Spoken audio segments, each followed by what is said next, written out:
Salamat po sa praise and worship po. Amen. Salamat po sa ating mga buhay na andito ngayon po tayo sa bahay-sambahan ng ating Panginoon. Palakpakan po natin ang ating Panginoon. Good morning po kay Pastor Val at kay Pastor Rabibi po na sumaybay sa ating Tip-Bilay po sa oras na ito, Panginoon. Amen. Ang ating topic po ay about true Christian living transformation.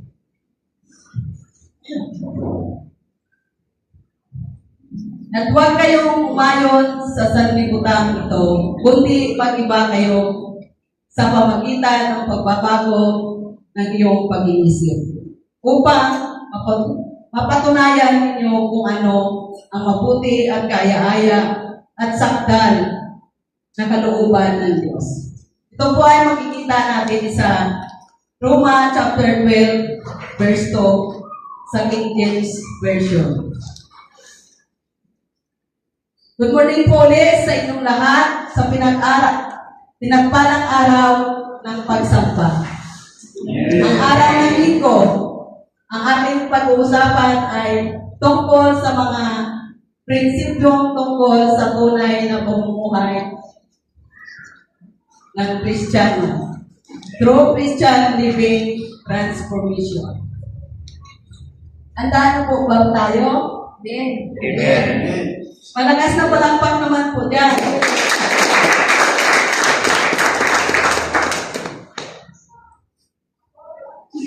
Parang mahina po ata.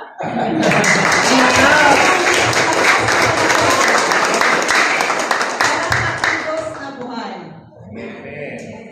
Po, paano natin masasabi na isa tayong tunay na Kristiyano?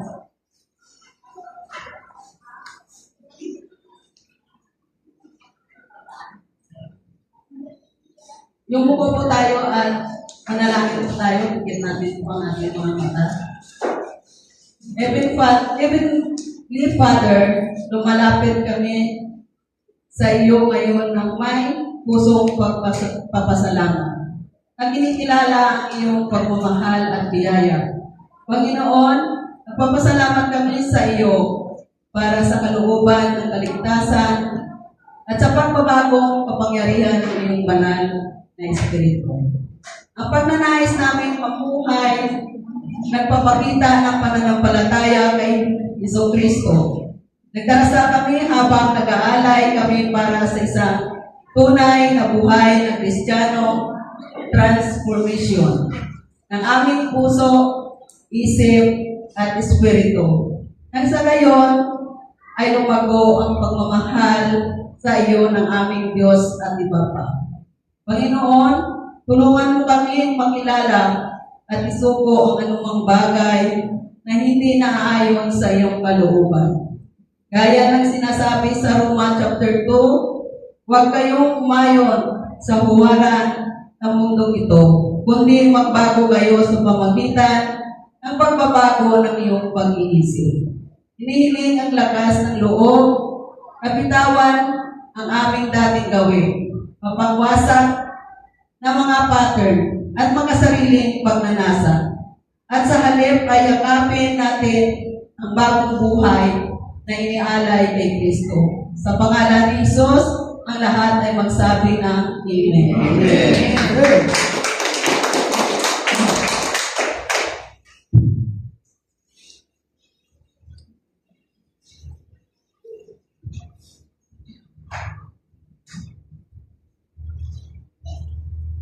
Ang talata sa Biblia na nagbabasa ng huwag kayong umayon sa sanglibutan ito, kundi magbago kayo sa pamamagitan ng pagbabago ng iyong pag-iisip upang mapatunayan ninyo kung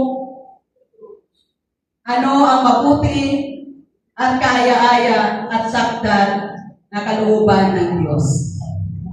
May tao ba talagang magbabago? Ano ang iniisip mo kapag nag-iisip ka ng isang mas mahusay o nagbagong buhay?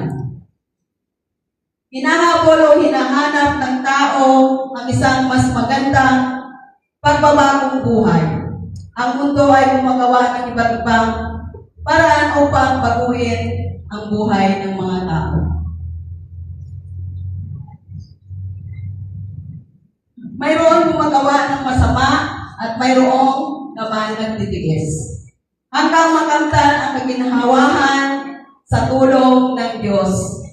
Ang panghuli ay yung nakilala si Jesus, yung tinanggap si Jesus sa puso. Amen. Diba po?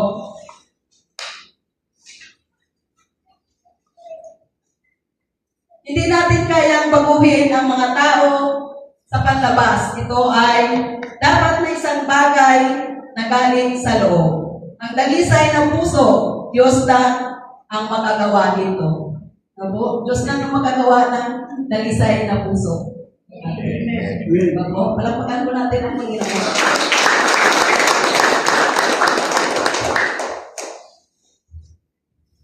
Ayon sa 2 Corinthians chapter 5 verse 17, kaya nga, kung ang sinuman ang nasa kay Kristo, ang bagong nilalang ay dumating na. Ang luma ay nawala na. Ang bago ay narito na. Ang Diyos ay nasa negosyo ng pagbabago ng buhay.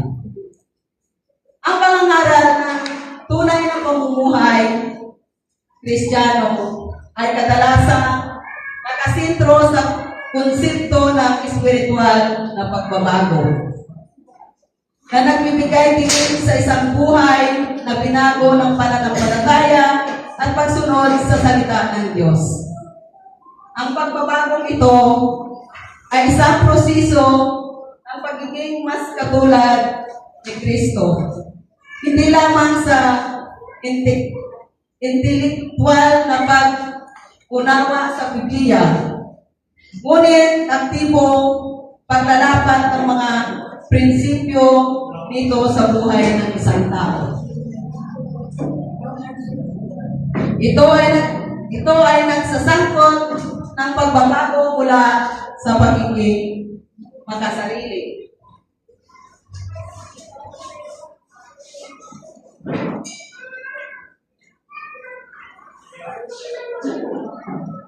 Tawagin natin si Ako. Tungo sa pagiging nakasintro sa Diyos at isang pagpapanibago ng isip na umahantong sa isang pagbabago sa puso at paglabas ng pag-uugali. Noong araw kapag may problema ako, lagi akong nag-iisip, nagkakaroon ng katanungan sa aking isip. Ano ang gagawin? Saan ako pupunta? Nung nakapagtrabaho ako kina Pastor Val, ako at Ate Baby ay nagbago ang buhay dahil nakilala ko si Jesus at naging magaan ang aking buhay. Diba? Pag tinanggap natin ang Diyos sa ating buhay, naging magaan ay sabi nga ng ating lead singer kanina, anumang unos, anumang bagyo dumating sa ating buhay, andyan ang Panginoon sa ating buhay. Di ba po? Lahat ng problema, ibigay natin sa Panginoon. Kasi, ang Panginoon lang ang makakatulong sa atin. Di ba po? Hayaan mo yung problema na problema sa buhay natin. Di ba po? Salamat po. Slide number 6 po. Mga prinsipyo tungkol sa tunay na pamumuhay ng Kristiyano. Number 1 po, pagbabago. Pagkakaroon ng pagbabago sa pamagitan ng pagpapanibago ng isip. Paglilipat ng focus mula sa makabundong tagumpay patungo sa kalooban ng Diyos. Number 2 po, buhay na sakripisyo. Pag-alay ng buhay bilang isang buhay na sakripisyo, pag-alay ng lahat ng mga aksyon sa kalwalhatian ng Diyos. Noong araw, ay kailangan na maghandog tayo sa Diyos ng mga bagay. tulad ng puting tupa para altar sa Diyos. Ang ating alay ngayon ay sa sakripisyo na tayo bilang buhay ng anak ng Diyos. Amen. Handang gawin ang kanyang kalooban at layunin sa aming buhay. Naniniwala sa sinasabi ng Diyos kung sino tayo at tinanggap ang tiwala sa Kanya. Namumuhay tayo para sa Diyos araw-araw, namamatay sa sarili o ang pag-alis ng mga masamang gawain at mamumuhay lamang para sa Kanya. Namumuhay lang po tayo para sa Kanya. Iiwanan natin dati yung dati natin. Buka. Dati. Opo, gano'n. Naniwala na tayo sa Diyos. Ngayon, ang ating pinaglilingkuran ang buhay natin ng Diyos. Opo, mga kapatid. Number 3 po, pagsunod. Pagpapasakop sa Panginoon at sa Kanyang itinalaga. Mga pastor at leader at aktibong pagsunod sa Kanyang mga turo. Sa mga kasulatan, ang pagsunod ay hindi lamang isang pasibong pagsuko, kundi isang aktibo.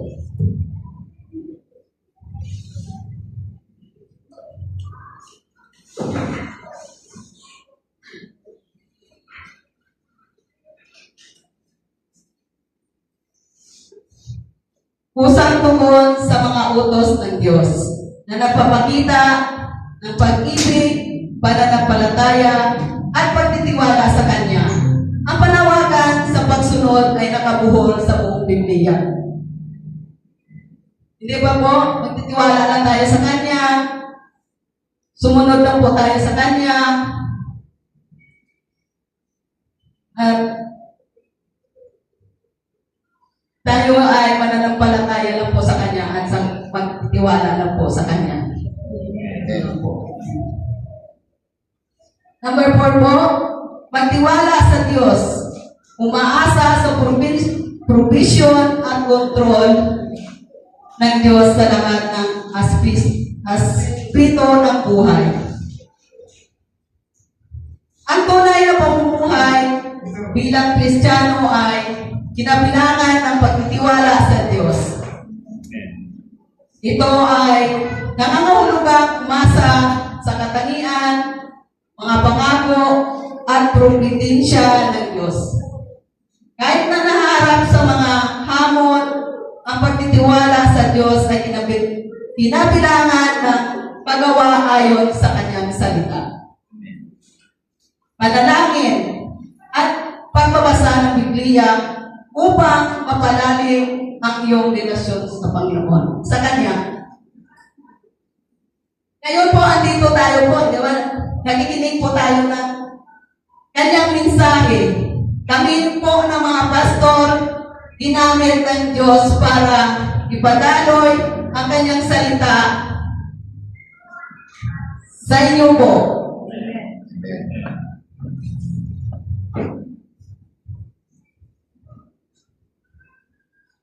Diba? Pag sabi ni pastor na may gawain po tayo ng Wednesday, walang sumasagot sa atin kasi nag-iisip pa tayo kung aatin tayo or hindi. Pero kung sundin lang natin ang utos ng Panginoon, ang Panginoon andyan lagi sa ating buhay. Nagmagawain natin. Masarap po mag-utos ang Panginoon dahil paninahon po siya. At hindi siya nag-ano na may kapalit po siya. At sa Diyos kasi, tayo sumunod lang po sa Kanya. Magkaroon po tayo ng biyaya. Di ba po? Number 5 po, pagmamahal at pagkamahal. Pagpapakita ng pagmamahal sa Diyos at sa iba sa pamagitan ng kilos at salita. Ang tunay na pamumuhay bilang Kristiyano ay kinabilang ang pagbibigay diin ng pag-ibig at malasakit na ipinakita ni Kristo. Nangangahulugan ito ng pagpapalago ng mga positibong emosyon tulad ng empathy, kabaitan, kapabayaan sa sarili, at pag-aalaga sa kapwa. Tumutukoy din ito sa isang pamumuhay na tunay na sumasalamin sa mga aral at karakter ni Iso Kristo. Tayo mga kapatid, bilang tinanggap natin ang Panginoon sa ating puso, tulad kay Iso Kristo, gawin din natin na bilang katulad din tayo ni Kristo na mapakita ang ating karakter sa mga tao. Diba po? Lalo na po sa ating mga pamilya, una-una po sa mga kaibigan, diba po? Sana yun ang pinapakita natin na yun ang tunay na pamumuhay ng isang Kristiyano. Diba po? Hindi na. Paglabas dito sa church, tumawag kay sister. Sabi, good morning po, sister. O, sige. Sabi naman ni sister, good morning. Wala daw eh. Kasi yung mensahe ni pastor, para sa iyo yun. O, ibig na sabihin mo na, yung mukha ka na sabihin mo na, Panginoon, sa akin po yun. Salamat. Salamat na sa akin po yun, sa sarili ko po yun. Diba po? Hindi, tinawagan si sister. Akala ni sister, sabihin na, ipamalita yung narinig na mensahe. Pero dumating sa punto, nag-chismis siya.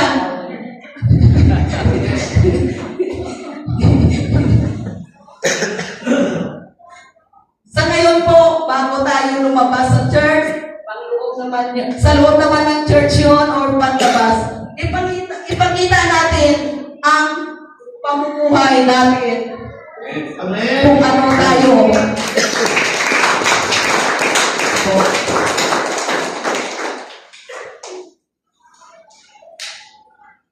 Number 6 po, kabanalan.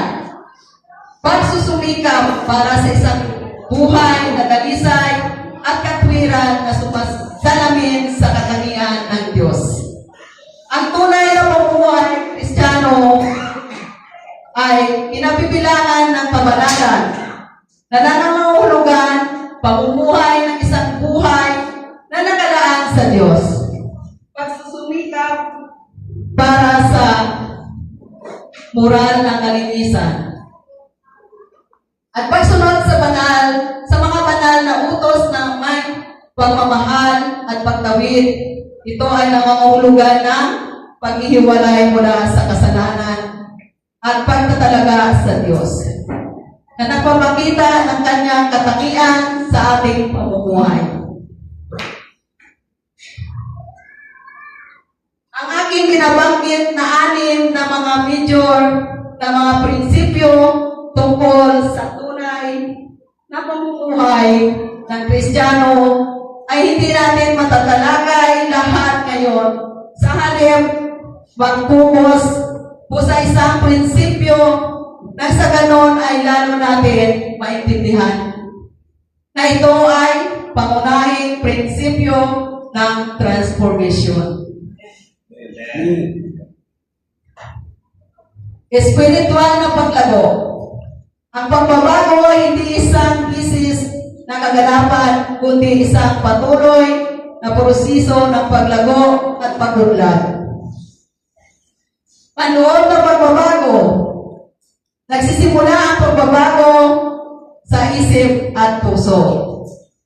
Na kinasangkutan ng pagpapanibago ng mga pag-iisip sa loobin at pagnanasa na pinapalitan ang pagiging makasarili ng pagiging nakasentro sa Diyos.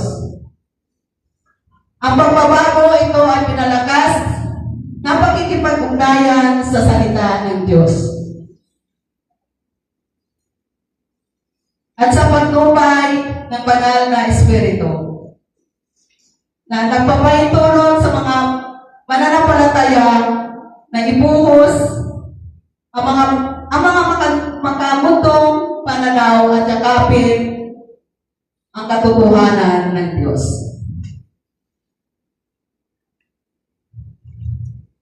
Pagbabago ng isip, ito ay nagsasangkot ng aktibong paghahanap ng ihalay ang mga iniisip at paniniwala ng isang tao sa katotohanan ng Diyos na humantong sa pagbabago ng pag-uugali.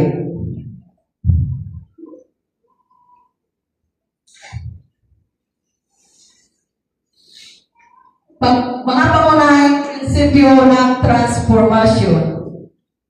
Pagiging higit na katulad ni Kristo, ang layunin ay ipakita ang katangian ng Diyos at mabago sa kanyang wangis.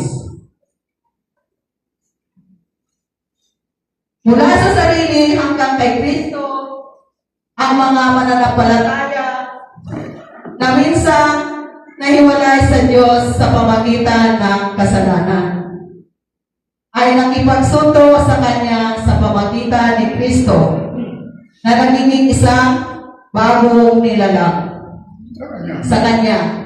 Ang bagong pagkakakilanlan na ito ay nangangailangan ng pag-alis mula sa dating mga paraan ng pamumuhay at isang pangako na mamuhay ayon sa kalooban ng Diyos na inihayag ng Kanyang salita at ginawa posible sa pamagitan ng Kanyang biyaya.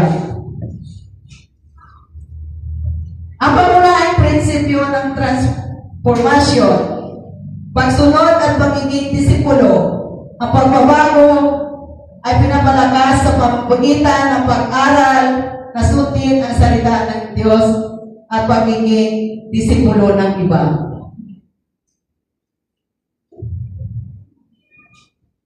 A lifelong journey, transformation, na kilala rin bilang pagpapakabanal, ay isang tuloy-tuloy na proseso ng paglago at pag-unlad sa pagiging katulad ni Kristo.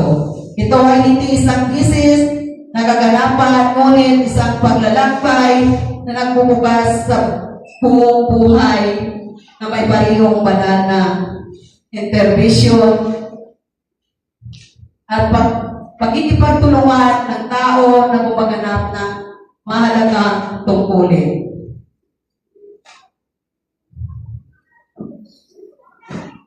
Ang pangunahing prinsipyo ng transformasyon, pagbabago ng puso.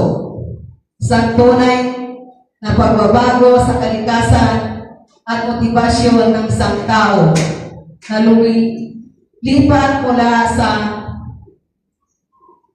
pagiging makasarili tungo sa pagiging nakasentro sa Diyos. Number 1 po, pinalakas ng Espiritu. Ang banal na Espiritu ay gumaganap ng isang mahalagang papel sa prosesong ito. Pagpapanibago ng mga isipan, paggawa ng bunga ng Espiritu, pag-ibig, kagalakan, kapayapaan, at iba pa. At pagbibigay kapangyarihan sa mga mananampalataya para sa paglilingkod sa kaharian ng Diyos. Ang pagbabagong ito ng gawain ng Espiritu ay nagpapahintulot sa mga mananampalataya na balain ang kapangyarihan ng kasalanan at mamuhay ng isang nagpaparangal sa Diyos. Di ba po? Kailangan manaig ang mumuhay ng isang buhay na marangal sa Diyos. Ang pangunahing prinsipyo, transformation. Number 1 po, epekto sa mga relasyon. Ang pagbabagong buhay, magkikita sa kung ano naugnay ang isang tao sa iba na may pagmamahal. Habag at paglilingkod. Walang hanggang pananaw. Ang pagbabagong anyo sa huli ay umahantong sa isang mas mabuting buhay sa kawalang hanggan kasama ng Diyos. Kasama ng Diyos, komunidad at layunin. Ang pagbabago ay hindi isang sulong paglalakbay. Ito ay madalas na pinangangalagaan sa loob ng isang sumusuportang pabayanang Kristiyano, kung saan ang mga mananampalataya ay maaaring hikayatin ang isa't isa, panagutin ang isa't isa. Ang pinagong buhay na ito sa turo ay nagsasanay sa mga mananampalataya upang kumatawan sa Diyos sa mundo, na naging mga ahente ng kanyang pag-ibig at pagkakasundo. Tayo po ay mananampalataya na po sa Kanya at sumunod po sa Kanya. Di ba po, mga kapatid? Malagpakan po natin ang Panginoon. Ito po ang tapos. Conclusion.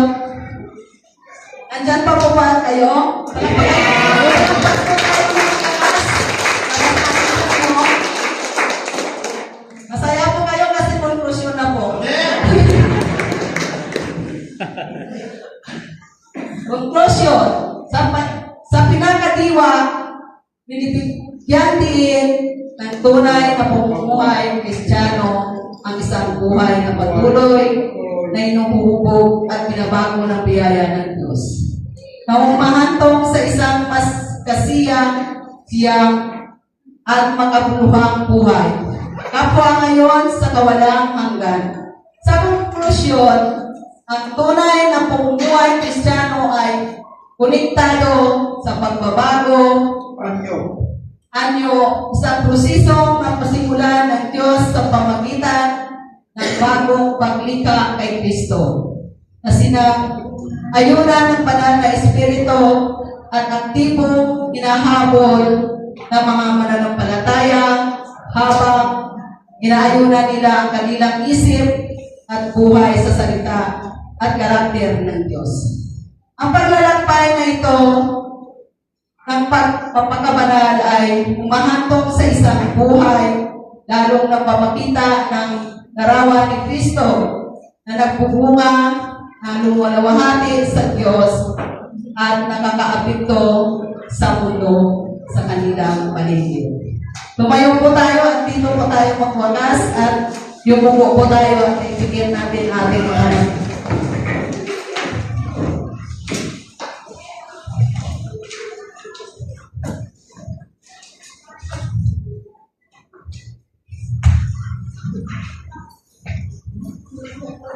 Panginoon, sa pagtatapos ng oras na ito, nanalangin kami, manalangin para sa tunay na Kristiyano pamumuhay at pagbabago na kinikilala ang pangangailangan ng kapangyarihan ng Diyos na magbago.